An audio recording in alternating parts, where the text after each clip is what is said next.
नमस्कार शिक्षक साथियों, इस वीडियो में हम यह समझेंगे कि एम शिक्षा मित्र पर अपनी उपस्थिति कैसे दर्ज की जाती है। अनेक शिक्षकों को इस ऐप पर अपनी उपस्थिति दर्ज करने में अनेक कठिनाइयों का सामना करना पड़ रहा है। आयुक्त महोदया, लोक शिक्षण संचालनालय मध्य प्रदेश के द्वारा यह निर्देश दिए गए हैं कि सभी शिक्षकों को इस ऐप पर प्रतिदिन उपस्थिति दर्ज करना अनिवार्य है।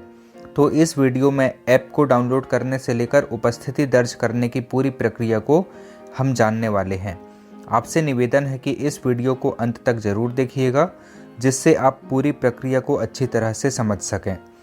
तो चलिए शुरू करते हैं। इस वीडियो को हमने प्रमुख रूप से 3 भागों में बांटा है। पहला है एम शिक्षा मित्र ऐप को इंस्टॉल करना, दूसरा है ऐप पर लॉगिन करना और तीसरा है ऐप पर उपस्थिति दर्ज करना। सबसे पहले हम यह जान लेते हैं कि ऐप को डाउनलोड कैसे करना है। तो इसके लिए आपको प्ले स्टोर पर जाना होगा और सर्च बॉक्स में टाइप करना होगा एम शिक्षा मित्र। जैसे ही हम यह टाइप करेंगे तो सबसे टॉप पर जो ऐप आता है उस पर टैप करके हम उसे डाउनलोड कर लेते हैं और इंस्टॉल कर लेते हैं। इस ऐप को डाउनलोड करने का लिंक मैंने डिस्क्रिप्शन में लिख दिया है। आप उस पर क्लिक करके भी इसे डाउनलोड कर इंस्टॉल कर सकते हैं। इस तरह से डाउनलोड की प्रोसेस चल रही है और अब यह इंस्टॉल हो रहा है। इस तरह हमने इस ऐप को अपने स्मार्टफोन पर इंस्टॉल कर लिया है।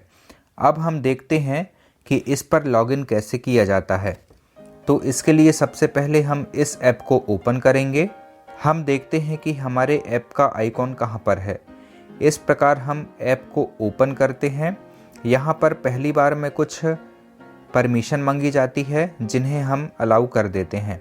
जब हम इन सभी परमिशंस को अलाउ कर देते हैं तो ऐप की स्क्रीन कुछ इस तरह से डिस्प्ले होती है। यहाँ पर बहुत सारे ऑप्शंस दिखाई पड़ रहे हैं। सबसे पहले आपको इस ऐप पर लॉगिन करना होगा, जिसके लिए आपको यूज़र आईडी और पासवर्ड की आवश्यकता पड़ेगी। यूज़र आईडी के स्थान पर आपको अपना यूनिक आईडी एंटर करना होगा और पासवर्ड की जगह आपको अपना जो एजुकेशन पोर्टल का पासवर्ड है उसे एंटर करना होगा। यदि आपको अपना पासवर्ड याद नहीं है तो आप इसे रिसेट कर सकते हैं। पासवर्ड रिसेट करने की प्रोसेस मैंने एक वीडियो में दे रखी है, जिसका लिंक डिस्क्रिप्शन में आपको मिल जाएगा। वहां क्लिक करके आप उस प्रोसेस को जान सकते हैं। अभी मैं अपना यूज़र आईडी और पासवर्ड यहां पर एंटर कर देता हूं। यदि आप चाहते हैं कि आपके मोबाइल में यह पासवर्ड सेव रहे, यानी कि उसे बार बार आपको टाइप ना करना पड़े, तो आप इस रिमेंबर के साथ जो चेक बॉक्स है उस पर क्लिक कर सकते हैं। इसके बाद जैसे ही हम लॉगिन पर क्लिक करते हैं तो स्क्रीन कुछ इस तरह की डिस्प्ले होती है। यहाँ पर बहुत सारे ऑप्शन डिस्प्ले हो रहे हैं।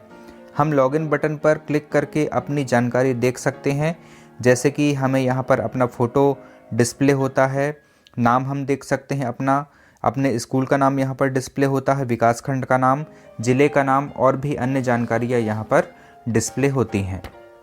हम यहाँ पर केवल और केवल शिक्षक उपस्थिति से संबंधित विकल्प पर बात कर रहे हैं।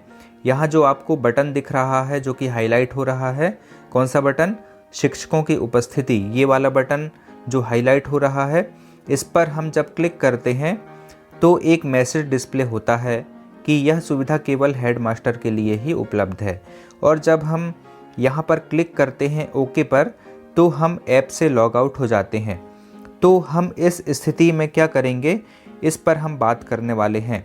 इस बटन पर क्लिक हम नहीं करेंगे, बल्कि एक बटन जो दिखाई पड़ रहा है आपको, मान्यता हेतु आवेदन या नवीन मान्यता, ये जो हाईलाइट हो रहा है, कौन सा बटन?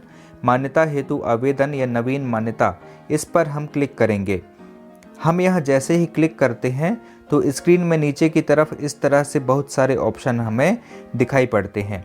हमें यहाँ शिक्षक वाले विकल्प पर क्लिक करना है। हम यहाँ क्लिक करते हैं। हम शिक्षक वाले बटन पर जैसे ही क्लिक करते हैं तो स्क्रीन पर इस तरह के ऑप्शन डिस्प्ले होते हैं। हमें यहाँ हाजिरी वाले विकल्प पर क्लिक करना होगा। जब हम हाजिरी वाले विकल्प पर क्लिक कर देते हैं तो हमारे स्मार्टफोन पर लोकेशन ऑन हो जाती है। आप यहाँ पर इसका आइकॉन देख सकते हैं। लोकेशन हमारी ऑन हो चुकी है।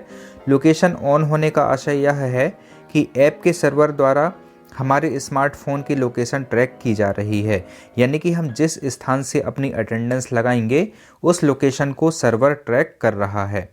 अब हम विद्यालय में अपनी उपस्थिति दर्ज करने के लिए आना दर्ज करें इस बटन पर क्लिक करते हैं। जब हम इस बटन पर क्लिक करते हैं तो यहाँ मैसेज डिस्प्ले होता है, आप अपनी संस्था से इतने किलोमीटर दूर हैं, क्या आप चेक इन करना चाहते हैं।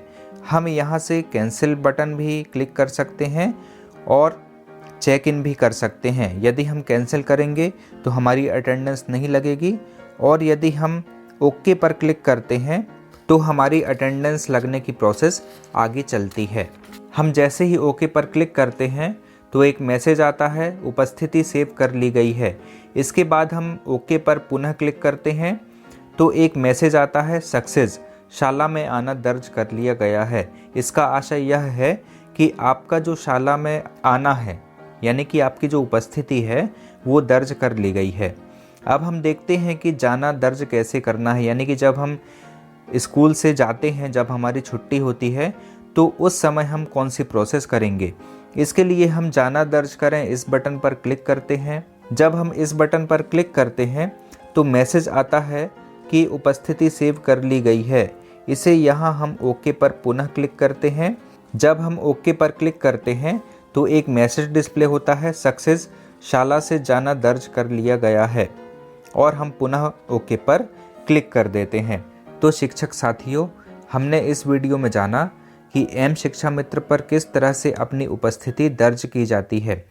यदि आपको इससे रिलेटेड कोई भी क्वेरी या किसी भी प्रकार की जिज्ञासा हो तो उसे कमेंट करके आप पूछ सकते हैं। हम यथासंभव उनका समाधान करने का प्रयास करेंगे। जय हिंद।